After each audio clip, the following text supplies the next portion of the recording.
This is Dan Jurgens, and if you want to have a good time, keep listening to the Krypton Report. Jason J. Lewis, the voice of Superman on Justice League Action, and you're listening to the Krypton Report.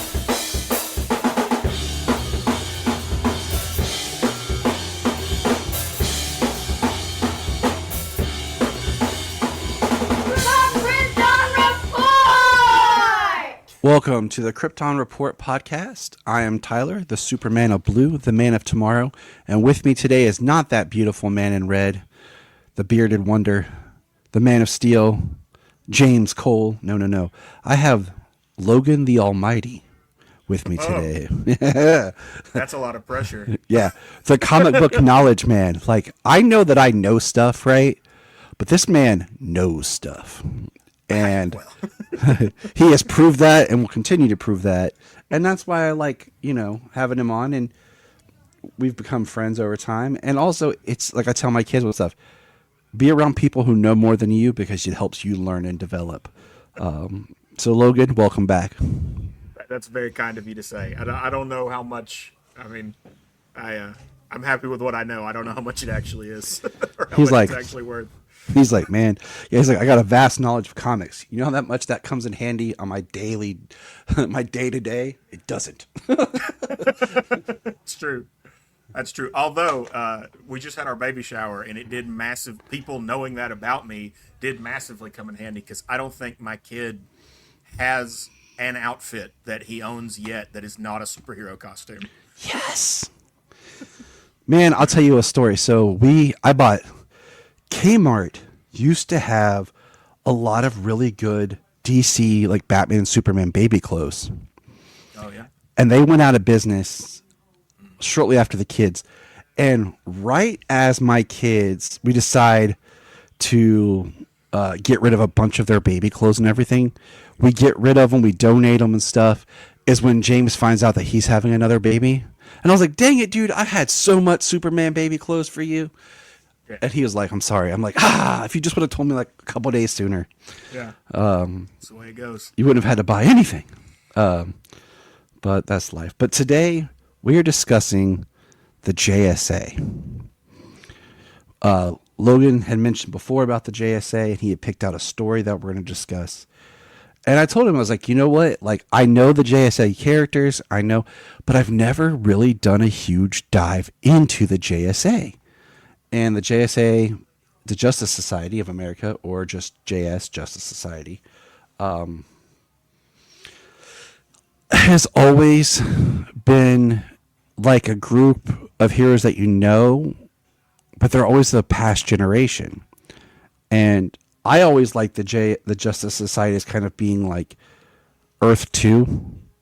Like the Justice Society kind of works on the Earth. It's like the golden era Earth or whatever. If it's Earth 2 or Earth whatever was assigned.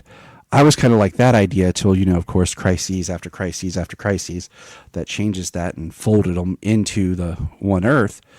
Because I like that idea because the whole Power Girl and Supergirl debacle, and then technically the Justice Society really doesn't have a Superman. It's weird. Yeah. So we're going to let Logan take over and talk a little bit about the Justice Society and his love for that. And then we'll go from there. So, this is. I've gotten into something the last couple years where people a lot of times will ask you who's your top 5 favorite superheroes, and the last couple years I've realized that you should really be able to pick teams for that, right? And I think people think of that as cheating, but it's more accurate probably when you think about what your favorites are to say what your top 5 favorite comic books are. And like, I love The Thing is probably my second favorite superhero, but really, the Fantastic Four is my second favorite comic book, right? The JSA I'm in a similar boat with. If I was trying to rank my favorite superheroes, I could probably, try to figure out where to slot 8 JSA members in there or whatever. But really, it's more accurate to say the JSA is in my top 5 favorite superheroes because that. If you let me pick any comic, the JSA is going to be higher on that ranking than probably any individual member is going to be. I go back and forth, and I'll break down just real quick history of The JSA was the original DC superheroes in the 40s. They were the folks. The Superman was on the JSA, the Batman, right? They were in limited capacities in that era because the editors had such territorial ownership of them, just like you would see in the Justice League years later. But that was DC's main continuity. War years ended. The American public kind of turned against violence in media as a reaction to the state that a lot of veterans were in when they got home from World War II. They started to want things that were a lot less kind of violent and tantalizing because of what they had been through, which I think is something that we get mad about Frederick Wertham because Frederick Wertham was such a problem. But I don't think that we as modern people are kind enough to the psychological state that those parents that were making those decisions were in. I don't agree with the decisions they came to, but I can totally understand why if you had stormed the beach at Normandy, why you would not want to look over your kid's shoulder and see somebody pointing a gun at somebody. Right. You know? And I mean, I agree. It's like, I've recently rewatched all the Scream movies. And Scream 4, there's a line that Dewey has where he says, one generation's tragedy is another's joke. And it's just that kind of thing where these men are coming back from being psychologically transformed. I mean, this is a time where we called it shell shock, before we really got into PTSD and what that does. And so, yeah, I mean, these poor men. And agree. I disagree with the decision that was sort of societally come to. I'm in general not a censorship guy, especially from a legal standpoint. I don't believe in any kind of legal artistic censorship, but I can still empathize with where people were at when they made those decisions, and it makes sense. The Mort Weisinger version of Superman, who's kind of dealing with sci-fi office hijinks, right?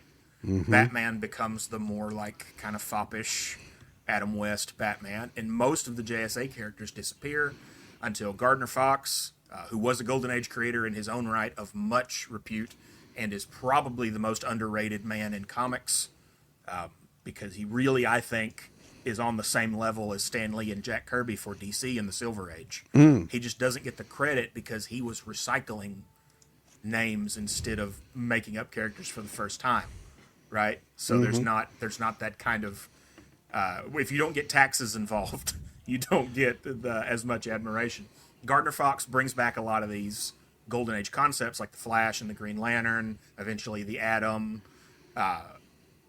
and forms the new Justice League and the new DC Universe, and that's selling like gangbusters. But he still has a deep, deep admiration for these characters. And so he does the first Crisis crossover, Crisis on Two Earths, after the Flash Jay Garrick story, where Jay Garrick is brought back into continuity.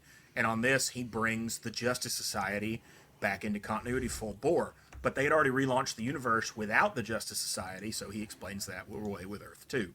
And because it's Earth 2, now you have two Supermen, two Batmen. You have some really phenomenal comics for the era in that time. I think people try to go back to them sometimes and don't come in with the right headspace. I think if you go back to any issue that is celebrated from the past and you don't get why it's celebrated, you owe it to yourself to read the one before it and the one after it as well.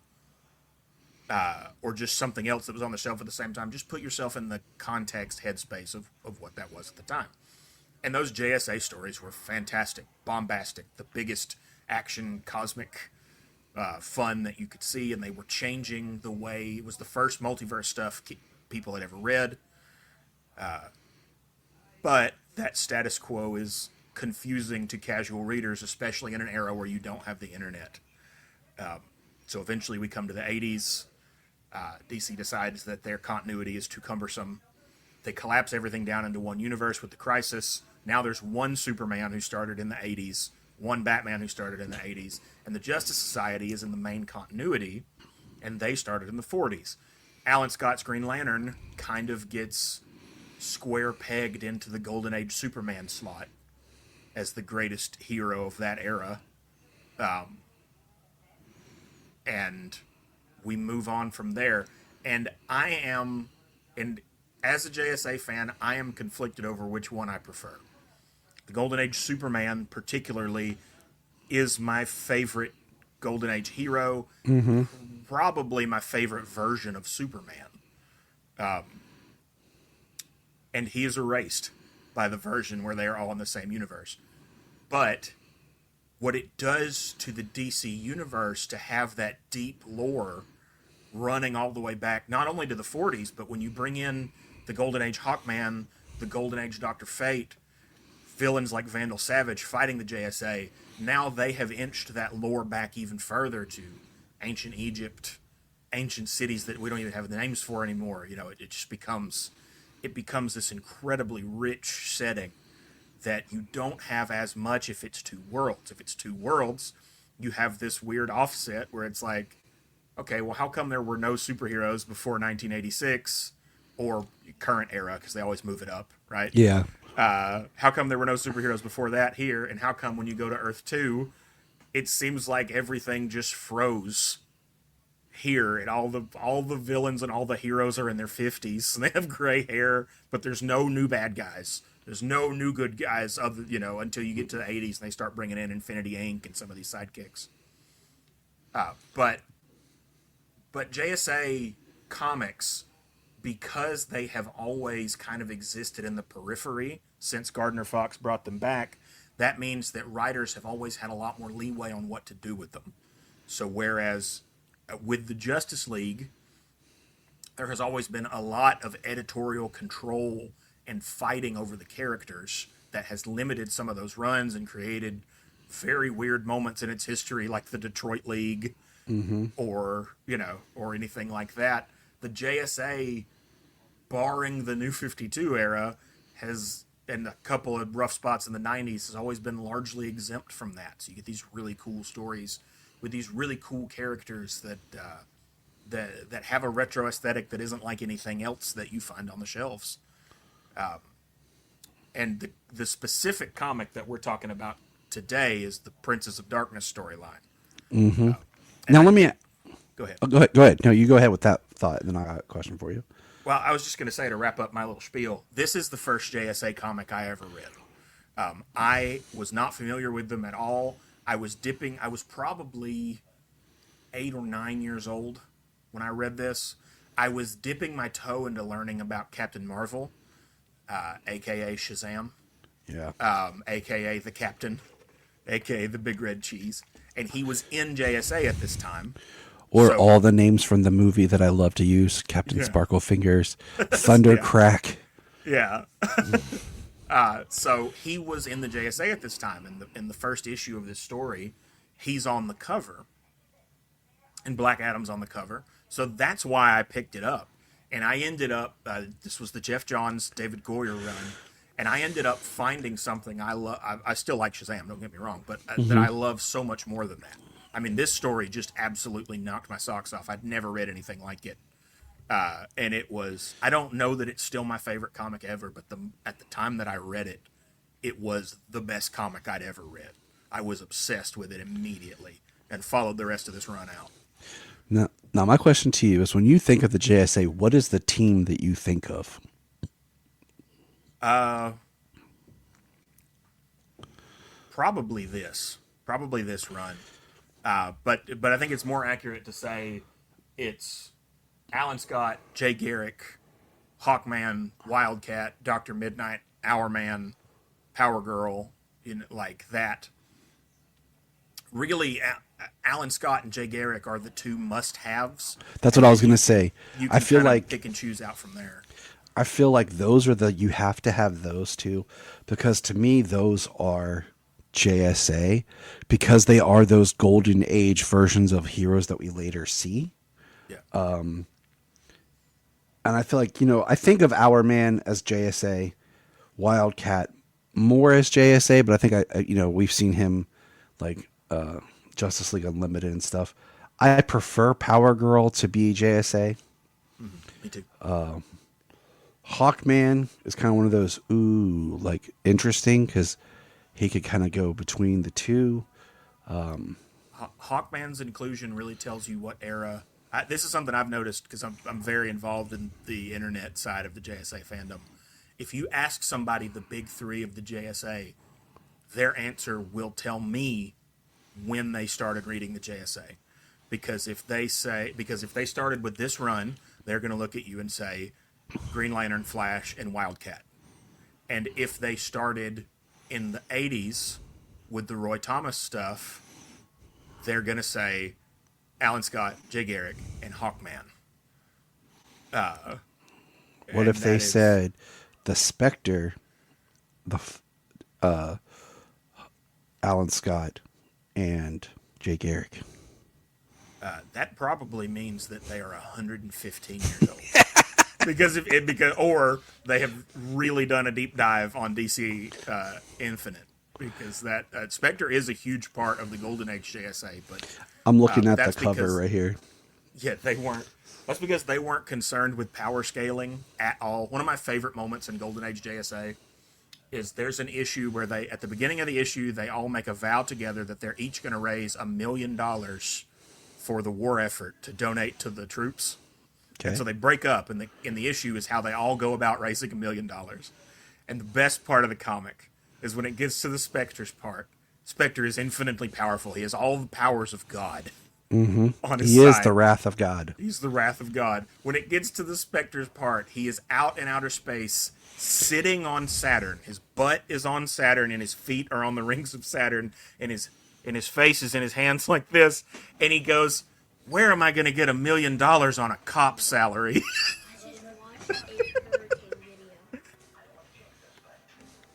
A cop salary? Yeah. You're not. You're gonna. Perfect. Well, the best way is to steal from the bad guys. 1,577 people died. I know. They're massive. By a hurricane, but it flooded the whole thing. I don't know where again. Okay. We'll talk about it when I'm done. Yeah, it's a hurricane called Katrina. Yes, I remember that because I was just out of high school when it happened. Yeah. Yep. My daughter, side note, everyone, Sayla just popped in, has become extremely interested in weather storms.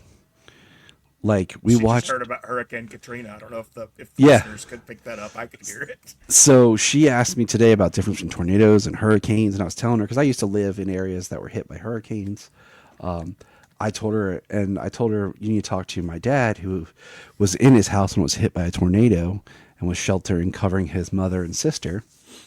And my dad sent me a couple pictures he had of it, and then we watched the video and stuff. So like she's just been really interested and fascinated by these weather storms, and so there's our little moment of Sayla popping in. But Sayla's salient point. You should make it a regular. Yes. I like that. And then you're talking about when errors you'd come on. If you mention Stargirl, you're going to come in the later Jeff Johns error, which before we dive into our book for today, I want to talk to you. Have you watched the Stargirl series? The first season. I have not watched the second season. Everybody loves it but me. I think that is a show where I think it is a great superhero show almost unless you're as big a JSA fan as I am. Mm-hmm. Because everybody else goes, "Oh, you probably love this because the JSA's in it." And I'm like, yeah, their corpses are in it. Like, you turn on the show, and I was excited to see, because the tease from the end of the Crisis crossover, it's Stargirl and all the JSA standing there. And then I watched that show, and they're all dead, like, immediately. Yeah, because it's her with the new JSA. Yeah. Is what it is. They should have called it Infinity Inc., and then I would have known how to come in. Well, I mean, they just called it Stargirl, so. Yeah, that's true, yeah. But I think it's in season 3 when Jay Garrick shows up, which was awesome because it was John Wesley Shipp. Yeah. I've heard that a lot more of that stuff comes in as the show goes on. They kind of start unkilling JSA characters, probably because they realized that they were losing people like me. Well, they I think it's one of the best DC shows they did that just nobody. It got so undervalued Yeah. because they even tried to put it on CW for seasons 2 and 3 because it had such a great appeal, but it just did not go that way. But I think Stargirl was probably one of their best shows they had produced. Yeah. Just all around. I need to circle back to it now that things have calloused over a little bit. Sometimes you need to. It's like I would love to hear your take on some of the because like James hasn't even watched season 3 yet, and it pisses me off because I'm like, dude, nobody I know has watched season 3 except me. I even bought it. Like I own season 3 digitally, and I want to buy the first 2 seasons too. I'm about to do a big rewatch of it after I finish my Superman and Lois rewatch. Okay. Well, I'll tell you what, I'll time in for that so I can do episodes with you. But I just, we'll come back around to that because I'd like to know, as like the idea of the next generation of the JSA, what does that look like? That's really what the show is. And one thing I've always found interesting in the JSA is the fact that a lot of times it is generational. You have characters like Black Canary that's there, and these characters that it was Dinah Drake who was supposed to be Laurel's mom, Dinah Laurel Drake, or that comes Dinah Laurel Blanche, comics. And then you have the other Mr. Terrific. You want to talk about that for a moment? Terry Sloan. Mm-hmm. Terry Sloan, who is, I love both Mr. Terrifics, but there is the Terry Sloan Mr. Terrific has a swagger that I wish they would give the second Mr. Terrific to, because he has less gadgets, but he can do things like he's as accurate as Bullseye. Like there's an issue of JSA where he takes a quarter and throws it into a doomsday machine and has done the math and throws it at just the right trajectory that it hits the cogs in the machine in the right way and stalls the whole thing up. And that kind of thing. So, basically the same ability as Bullseye, except that it's less natural talent and more a combination of that and how smart he is. He can figure out exactly what direction he needs to throw it and then execute that. And I've always felt like the Michael Holt Mr. Terrific has suffered from not having that. He could have the gadgets into that and would probably be on the Justice League by now. Like one of them big guys. And I do think he's going that way after Superman anyway. But yeah, Terry Sloan is cool. Well, I mean, one of the worst costumes in the history of comics, but one of the coolest characters. And then, the other thing is there was some JSA members that appeared on Smallville. Mm-hmm. And that to me felt a little odd. I mean, it's kind of the same. I think Smallville's portrayal and Legends of Tomorrow's portrayal, there is a thing with the JSA where modern creators always have a bias against old people.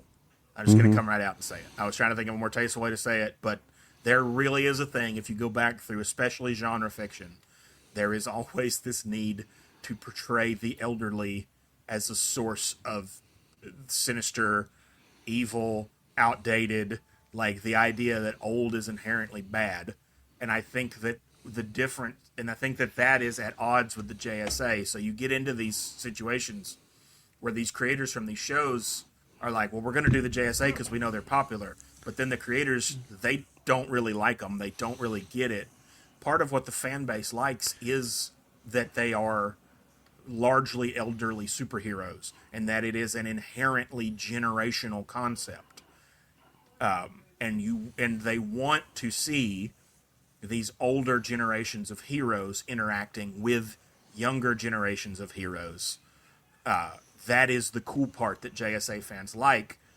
But all of these shows, when they adapt it, they don't want to tell stories about old people, so they just whack all the geriatrics and try to, like, oh, we're doing the JSA, but it's the young, hot JSA. Mm-hmm. And I do think the Smallville portrayal and the Legends of Tomorrow portrayal probably contributed to how little patience I had with Stargirl.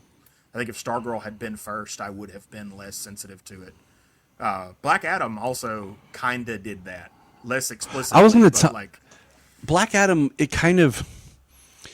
just threw the JSA out there like they've always existed, and it would have been like I don't want to rewrite the movie, but I'm going to. I would like to rewrite the movie. Yeah, I would love to. Actually, visually, it's awesome. There's fantastic superhero fights in that movie. Great costumes. With the way that Hawkman and I think the JSA should have been something that was they brought back that had been old, like, and the only members were Hawkman and Kent, because Hawkman being reincarnated kind of thing, he can have the memories of the past. There should have been a cool scene of like in the past that Hawkman was in Kahndaq back in the day. I could talk about for an hour what is wrong with the JSA, what is wrong with the Black Adam movie, and specifically what is wrong with the JSA in the Black Adam movie. Just throwing the JSA in there was like if they had kept it, if they hadn't put the Henry Cavill button on the end of it, you could say it's part of the new DC universe and it's its own pocket thing that's not connected to anything else. Because I think they would do if Dwayne had not been such a problem behind the scenes. Oh man, his career had a huge turn and change after that film. Yeah, everything in his career changed. And my biggest problem is the convolution of his origin in that movie is too much. Well, and I know why the JSA is in that movie because that movie is very loosely based on the Black Rain storyline from this JSA run that Princess of Darkness is also in. And in that comic, it is a JSA comic where Black Adam is the antagonist. So that has spun out of 50 some odd issues of buildup. So it makes sense why they are there and why they are dealing with it, instead of other younger superheroes or the government. They literally at the beginning are like, this is one of ours that has gone rogue. Let us step in and deal with it. And it makes sense why Hawkman is taking the charge, because obviously Hawkman in the comics is not a vow against killing superhero.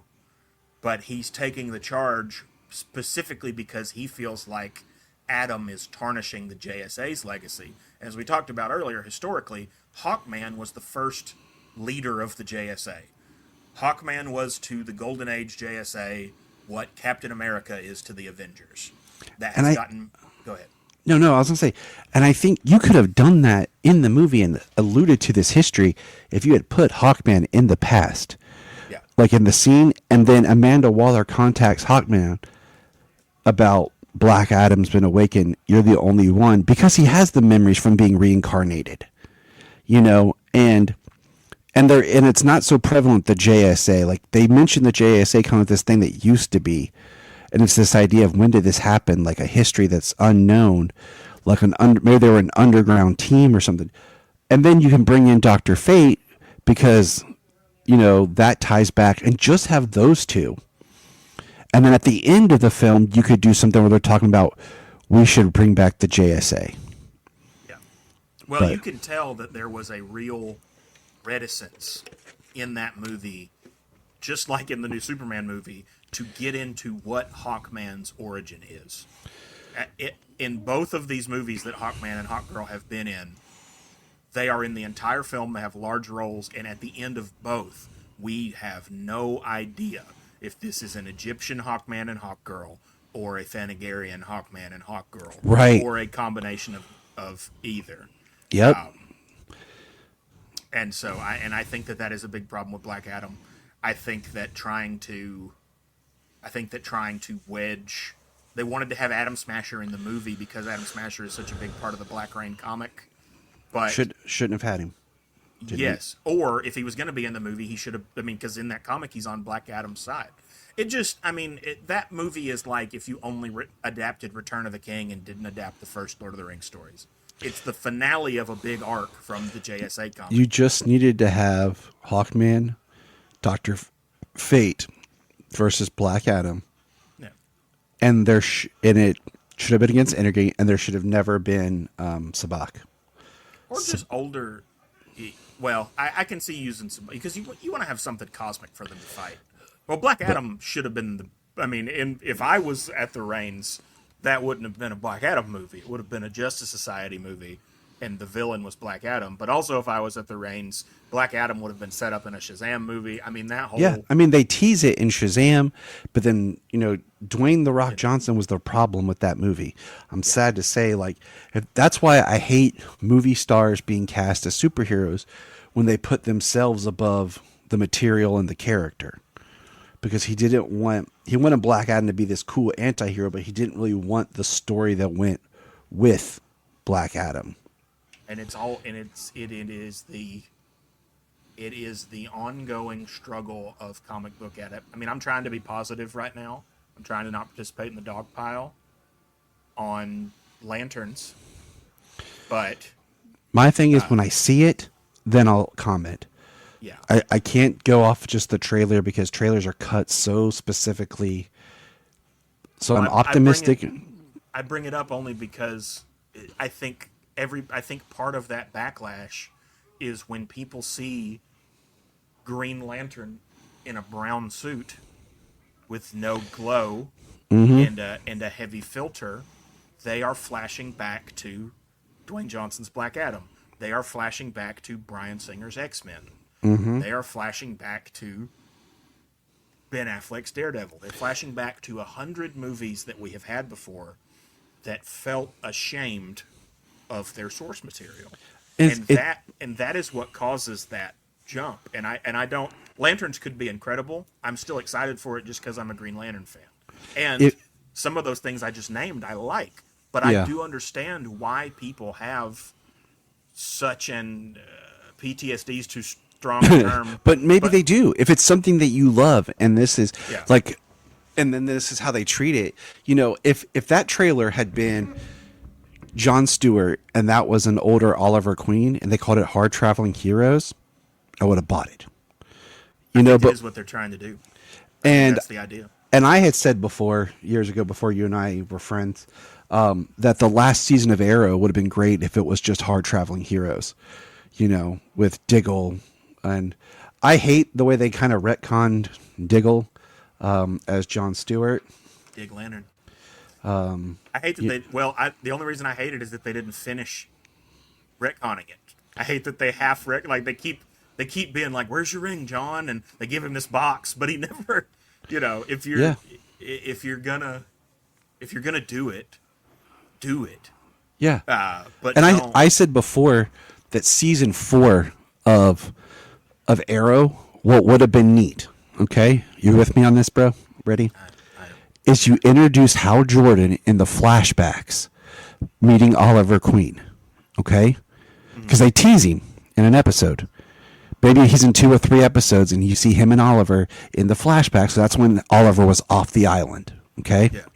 Then you jump over to the concurrent running season of Flash, and he meets Hal Jordan, Green Lantern, for a couple of episodes. And then, the next season is when you have Oliver, the Flash, and Hal Jordan together as the superheroes they are now. And you have this idea that Barry met him as a Green Lantern and Oliver met him as Hal Jordan. Because those are very strong relationships between those characters. I think it would have been great. Yeah, I know. I'm awesome. What can I say? Yeah, I agree. But unfortunately, I think the teens era of Warner Brothers had a no Green Lanterns mandate. And I think I think because they were going to make the Ryan Reynolds movie at first, and then after it, they were like, no. They acted like the concept of Green Lantern was the problem. And it wasn't. That movie can be saved with a few tweaks. Some re-edits to it, and give me just a little bit of reshoots, we'll change it. But Parallax should have not been the villain. It should have been like the Phantom Menace. Parallax is what's coming. We have to be prepared for it. It's not the first thing you fight, okay? It's something that's coming. It's the fear of the unknown that's building out in space that will be coming for you. That's another ongoing problem with these adaptations, though, is like starting with Parallax and building to Sinestro. You have the same problem right now. I mean, I liked Fantastic Four First Steps, but starting to Galactus and building to Doctor Doom is like, okay, we just stopped this guy with the nuclear bomb, but look out for the guy with a bat. Like, Yeah. you know, it doesn't. There's the no scale is rise. wrong. Yeah, but And that's what I'm saying, back to this Green Lantern, Yes. Alan Scott. I think that is large. I get into all that to say that is largely my problem with adaptations of the JSA, is that people look at them and go, "What are they? Old man superheroes? I don't like it now." But even when then, they're adapting them.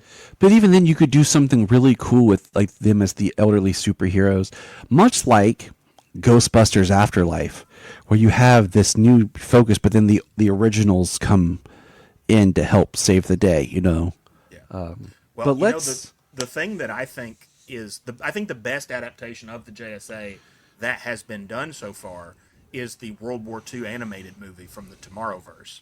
Yeah. And I think if you ask me what my ideal JSA adaptation is like, I would like one that is mostly or at least half set in World War II. Yeah. Like, do it as a period piece. You And go ahead. No. I agree with you 100%. I was getting excited. I'm sorry. Okay. I do that. I get excited. I'm with you. I'll follow you right down the hall.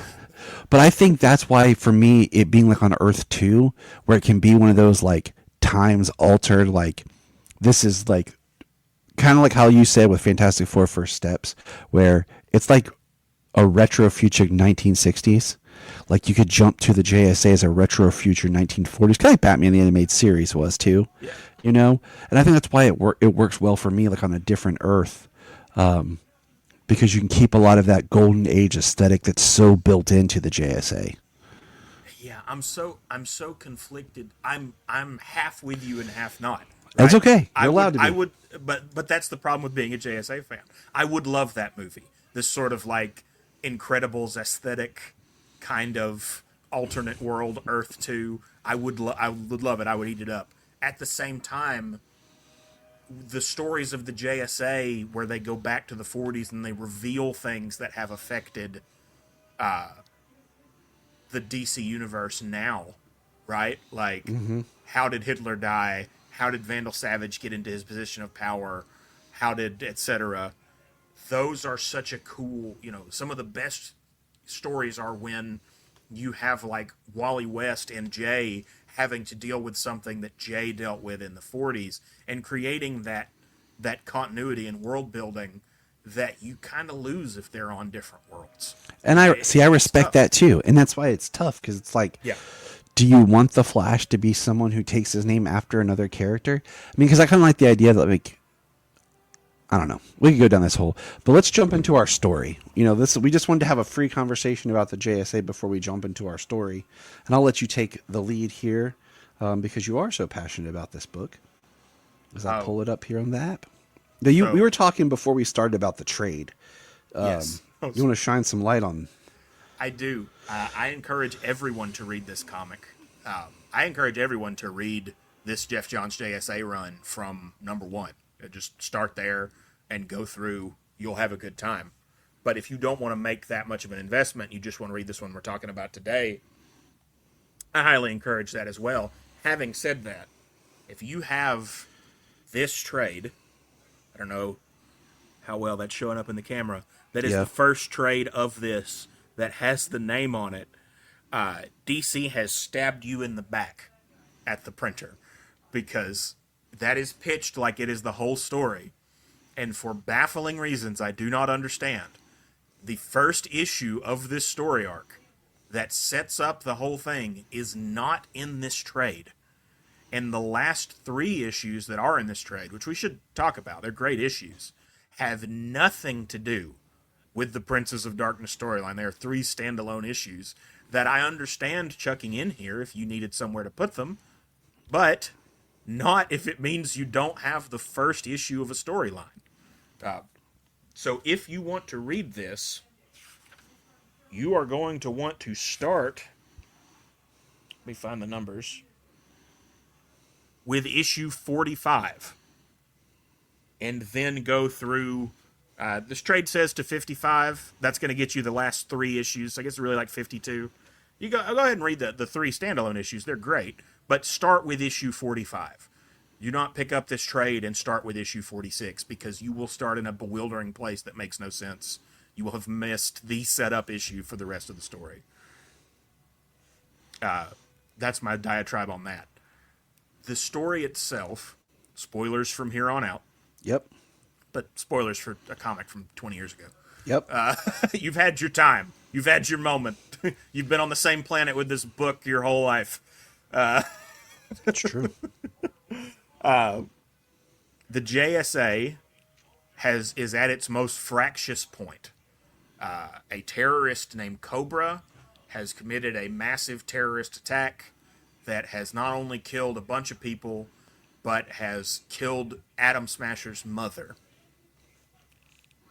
Black Adam is the snake in the garden. He's been trying to go straight, but he just does not understand the way that traditional superheroes operate. And at that same time, the Mordru, the immortal sorcerer, villain of Legion of Superheroes, in his younger, modern form, has replaced the Hector Hall Dr. Fate, and the JSA does not know. So, this issue starts off with Cobra enacting a plot where he gets out of his punishment for the terrorist acts that he has committed, and the JSA, because they are not willing to kill him and his followers, let him go, which pisses off Atom Smasher and Black Adam, who quit the team, take other members of the team with them, and right when they are at half power, and the other members are gone, Mordru springs his trap, teaming up with Obsidian, the son of Alan Scott, who at this time is corrupted by the shadow realm that lives within him, and Eclipso, who has been accidentally brought back by their museum curator, who is trying to eliminate him from the Earth because he killed his sister, to form a trio of supervillains as powerful or more powerful than any supervillain team that has ever been comprised. Eclipso is basically as powerful as the Spectre. Mordru is as powerful as 1,000 Doctor Stranges. And Obsidian controls a whole universe. And they just absolutely lay waste to the JSA, trap the entire world in darkness. And the JSA has to rally and overcome. And they do, with fantastic art and really cool story moments and etc. I mean, it was a great story to read. And I'm sitting here, I was trying to pull it back up on my app, and I feel like, I don't know if I had something happen, but like, I saved it, and yet it's not showing up. Because I was going back to... in darkness also, it seems. Yeah. Dude, I read so much on this app, like it's ridiculous, but... I'm sure it's just buried under all the other books you've had to read for podcasts. I think it is. I think I found it. Hold on. We also, just for the listeners, I had part of my this is happening to Tyler is all my fault because I had to have surgery on my wrist, and then while I was having surgery on my wrist, they cut my throat with the breathing tube, and I couldn't talk, and then I got strep throat unrelated after that. So poor Tyler read this book to do this podcast ages ago, and then had to wait for me to come back from the dead before he actually got to do it. So it's okay. I don't mind. But it's like I'm pulling it back up. I found it. It was just like you said, it was so buried, and it was one of the what do you call it? It was one of the issues that it was like the last issue, but didn't have the cover, so I didn't realize it was the issue I was looking for. So, but you know, just so people know, this is JSA 46, March 12th, 2003.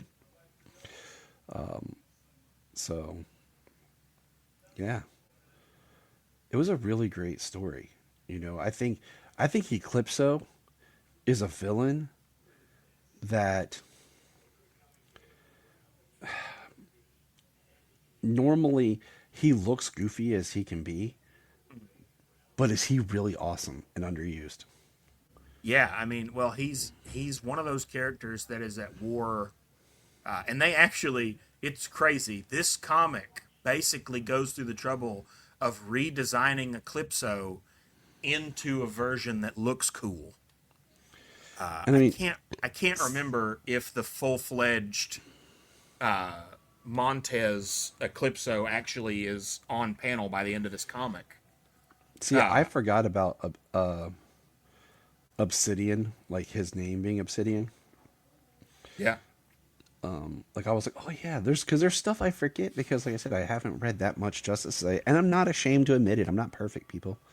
Okay, there's always more to read, and I'm reading a lot. Like, look, I pay $110 a year for this app. I'm going to read so much. But in this we have Stargirl does appear, but the ones that kind of threw me is Hawk and Dove. Do you consider them like JSA people? I do not, but they were at this time tied in, I believe, through the Sandman comic. Because when Hector Hall, in very convoluted comicness, when Hector Hall was reborn, he was reborn as their child. So he was originally Hawkman and Hawkgirl's child on Earth 2, but is reborn into our universe as Hawk and Dove's child because the Lords of Order bring him back to be their chosen champion, Dr. Fate. And this is my favorite version of Dr. Fate. That sounds very convoluted. If you read through it in this book, I'm not saying it's not, but it is more organic than it is if you try to say it as a sentence. Bro, it's comics, convoluted. Like, James and I had this conversation earlier of how it seems like a comic book writer will make things so convoluted trying to tell a story. But then when they adapt it to like a show or something like that, how much more simpler they boil it down to. Yeah. And you're like, why? But and I hate the idea that just because a story is hard to explain, it means it's bad. That's a thing. That's a thing now that I think. Dude, that's I think that has happened because of our shortened attention spans. That'd be like if you asked me about Game of Thrones. That story's hard to explain. And it's like great. If you really, or you make it like one family spread out over time trying to battle for existence through a world torn. Okay, that's the simple version, Yeah. Well, and I think that's kind of what's happening here. But the short answer is in the 90s, during one of the crossovers where they were trying to get rid of the JSA, Hawk became the villain extant and killed several members of the JSA. And that then tied those characters, Hawk and Dove, particularly Dove in this story, into the JSA as Hector Hall's birth parents, though not his soul parents. Because Hector Hall, like the Hawks, is part of the cycle of reincarnation that his parents are in. Which is forgotten now, because apparently Neil Gaiman, they're going to talk about the sins of Neil Gaiman. This is near the bottom of the list. But apparently the reason that Dr. Fate disappears out of this comic is because Neil Gaiman had used him in Sandman and pitched a hissy fit about anyone using him and his wife again, ever. What a baby. Sorry, this is collaborative fiction. Get collaborative or get out. Yeah. Now, one thing that I really liked in this story is this is where it's revealed to Stargirl that Shazam is really Billy Batson. Oh yeah. And this romance makes people uncomfortable, and I don't think that's fair. I love it. Has a great ending in this story where the elder members of the JSA, who do not realize that Captain Marvel turns back into a kid, pull Captain Marvel aside and confront him about this, and it's a great moment. And because of how the powers of Shazam worked under the Jerry Ordway version of the character, he is incapable as Captain Marvel of revealing his identity to people. So he literally can't tell them the truth. I don't really know why Stargirl doesn't tell them the truth, but comics are like that sometimes. And so they have this tragic ending to their romance where they both are good kids who really like each other, who are having a healthy teenage relationship. and Captain Marvel has to quit the JSA and leave over this because the whole rest of the team is just disgusted with him. I get why it affects the characters in the comics. I don't understand why fans hate it as much as they do. No, I think it.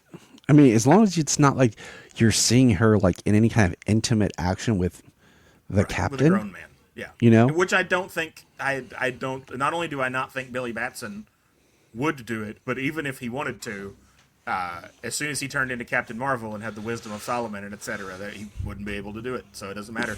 It's not happening. That version of this relationship is not happening. Never happened. Jay Garrick thinks it's happening because Jay Garrick is not informed. That does not make Jay Garrick a bad person. It does not make Billy Batson a bad person. It is, and it is not. And the thing that makes people uncomfortable about it is not happening. So don't worry about it. And I understand. I understand the reticence. People don't want anything that references that side of life. I get it, but yeah, it is what it is. I mean, it's not.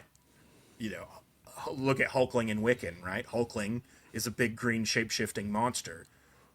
If he turns into a grown man, as he often does, is that relationship suddenly off the table? Comic book powers are weird.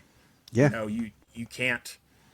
It's one of the fact that Watchmen brought these conversations into comics. I don't think that any of this stuff is an issue if comics just never get into this stuff.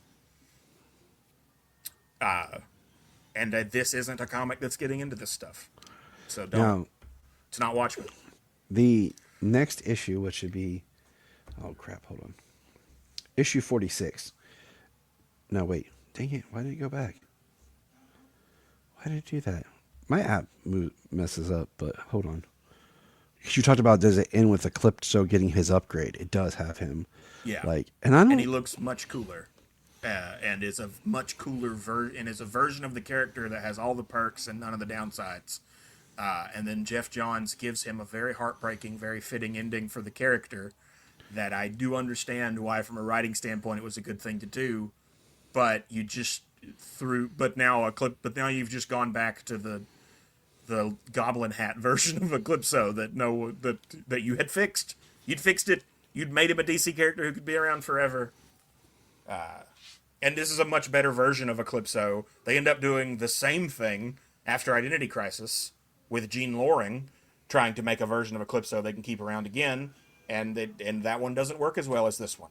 That one doesn't have the tie-in with the history of Eclipso. Like, why Alex Montez is such a perfect modern version of Eclipso is because Eclipso killed his sister, and he takes on the Black Diamond with the intention of creating a prison for Eclipso so he can never come back, underestimates Eclipso's evil power and falls to it. It's a great character arc.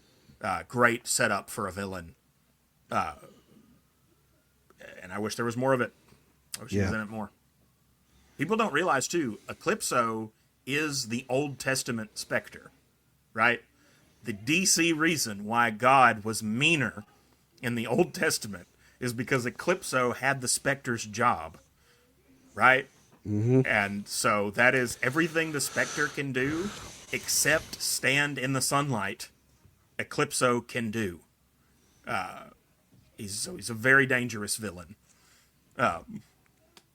Now, do you, okay, because issue 51 is labeled as Princess of Darkness Coda. Do you consider this the official end of this story, issue 51? I think so. Yeah. You definitely want that in there.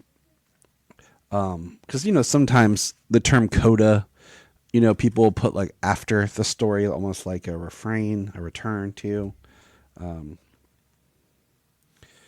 But what I found interesting about this issue is when you have the battle going on and you end up seeing the Legion. Yeah. Which ties into, that Mordru is a Legion villain, right? Like, that's where he originated first. But in the Legion time, he is an old, white-haired, Merlin-looking villain. So this comic is dealing with, I'd say young, he's as old as the universe, right? Mm-hmm. But he is a younger Mordru. He is angrier, he is more wrathful, he is more reckless. And the moment at the end of this where Dr. Fate forces him to see that his destiny, despite his powers and his ambitions, is to become this doddering old fool getting clobbered by teenagers, never reaching the mountaintop, that there is always going to be a good guy who undoes him. And then Mordru just, basically cries, like he just despairs. Is a perfect moment for Dr. Fate, who can see the future. It's a great way to use your hero's powers. Mm-hmm. It's a great way to beat a villain of like you break. Maybe you can't beat this guy if he's all fired up, but if you break his spirit first, then you can do it. And they just nail it. I love that ending. He even uses magic. You talk about mean. He uses magic to bleach Mordru's hair. So Mordru looks like his old man self. And can you imagine how mad you would be if you were fighting somebody and they just knocked your hair gray? Yes. Forever. Yes, I would. Because, like, you see him, he's running, and, he rips off Dr. Fate's helmet, and he's got snakes for his hair, and as he's running, it goes white, and that's when he sees a Legion. But what I think is fascinating, excuse me, is when he gets imprisoned in the Rock of Eternity, you see Nabu and Shazam, as in the wizards. And then you see Hector return, and he takes off the helmet, and he says, the darkness is over, Dad. A new day for everyone begins. And then you have a nice, like, Shazam, Captain Marvel, gotta remember what to call him, and Stargirl talking, and then... And, like, it ends, like, I feel like this is the end of the issue right here, because it's like, Alan Scott says, the legacy of the JSA will never die. Yeah. And then you turn the page, and it's like, there is the line about, we'll find Cobra, we'll bring him down as always, remember. And it feels like, okay, that's the setup. But then you turn the page, and there's this whole little Cobra story that continues the issue. You get Black Adam and Atom Smasher at the end, like you talked about. Which is that tease is the setup for Black Rain, which is the incredible comic that the Black Adam movie is based on and does not use enough of its source material on. So it's interesting. Now, would you recommend this book for someone trying to get into the JSA, or where would you recommend someone who just wants to read something JSA start? Okay, if you want to read something JSA and just get a feel for what the JSA is like, here is the order that I would recommend. Write this down, kids. Start with the James Robinson JSA The Golden Age miniseries. It is technically an Elseworld, but for the life of me, I have never understood why DC just doesn't just go ahead and make it canon. Because everything's canon now. It's all the Omniverse. It's all the Omniverse. You're right. Because when everyone's super, no one will be. Exactly. When everything's canon, nothing is. Exactly. So preach it. But although I think Mark Waid is in the trench, is under the car, fixing that as we speak. I think, I have that same frustration with you, but I don't know that any company has put down a history as ironclad and well laid out as what he just did in the history of the DC universe. So credit to him for that. God bless Papa Wade. For real.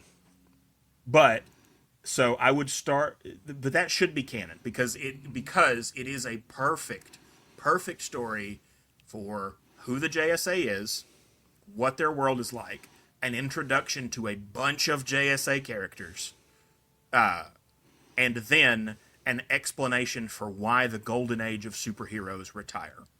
There is also a book that does that in continuity called The Trial of the JSA that is about the House of Un-American Activities Committee.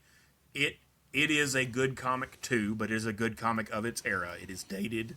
If you go back to it, you will have to go back to it through a historical lens more than an entertainment lens.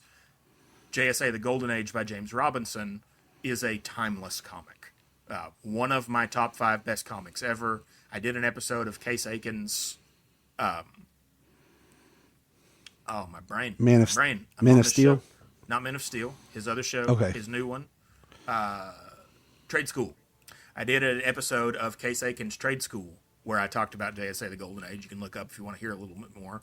But more than that, you should read it. It's 4 issues, incredible art, incredible story, and will introduce you to these characters.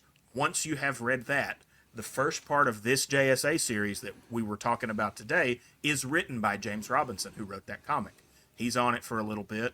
Then it becomes James Robinson and David Goyer.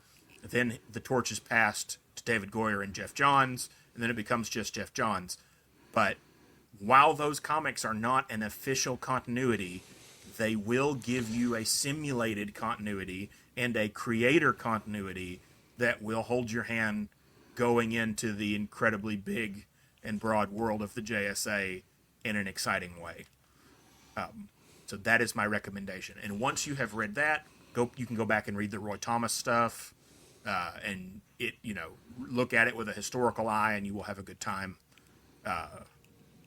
and so on and so forth. But if you want to be a JSA fan, that's my recommended reading order. JSA the Golden Age, then the entire, I think it's 60-something issue run of JSA by Jeff Johns. Then that got relaunched with 1 year later after Infinite Crisis as Justice Society of America, but it's really the same run continued. Read that too until Jeff Johns leads the book. The current JSA run by Jeff Lemire, the first story arc was all right, but it feels more like an Infinity Inc. story than a JSA story. I didn't love it. But the second story arc of that is called JSA Year One, and Lemire is retelling the story of the first issue of JSA from 1941 through a modern lens as a multi-issue story arc, introducing you to those characters. And that has not concluded at time of recording, but it has been a fantastic JSA. The JSA Year One is the name of the story arc. It has been a fantastic comic so far. So if that stays on track, and you're listening to this a couple months after the time that we recorded it, there's probably a trade called JSA Year One that you can look up and read. That will also be a good jumping on point. That's awesome. And I was going to add, Jeff Johns is pretty much big on, hey, we'll have a crisis, but my run doesn't change. Yep. I'm just going to keep telling the same story. That, yes, that is a Jeff Johns problem. But that is a comic book problem, right? Yep. Everybody loves to jump on the New 52 because Batman and Green Lantern did not reboot, and I agree. It was a mistake. But if you go back to Crisis on Infinite Earths, and the comics that were selling really well at that time, Legion and New Teen Titans refused to reboot. Yeah, we were talking about... We're still feeling the effects of that decades later. I mean, that decision, I hate to say this as a big Legion fan, because I'm a big Legion fan, that decision probably killed the Legion of Superheroes. And that's a conversation we should have another day. Because it'd be fun to come back and do a Legion-specific episode just kind of like this. A general conversation and then a talk about a story. Yes. Well, and there is an interesting lineage created by this run that we're talking about today, because they used Mordru as the Magneto villain of this JSA run, their main antagonist. Being a Legion villain, it creates an interesting lineage where the JSA are the originators of superhero teams in this world, and the Legion are the far-flung, furthest seen descendant of that legacy that we have in comics.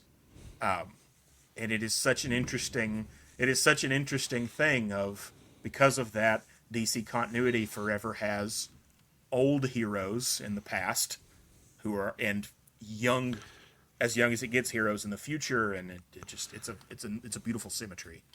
I love it. So we'll look forward to that episode too in the future.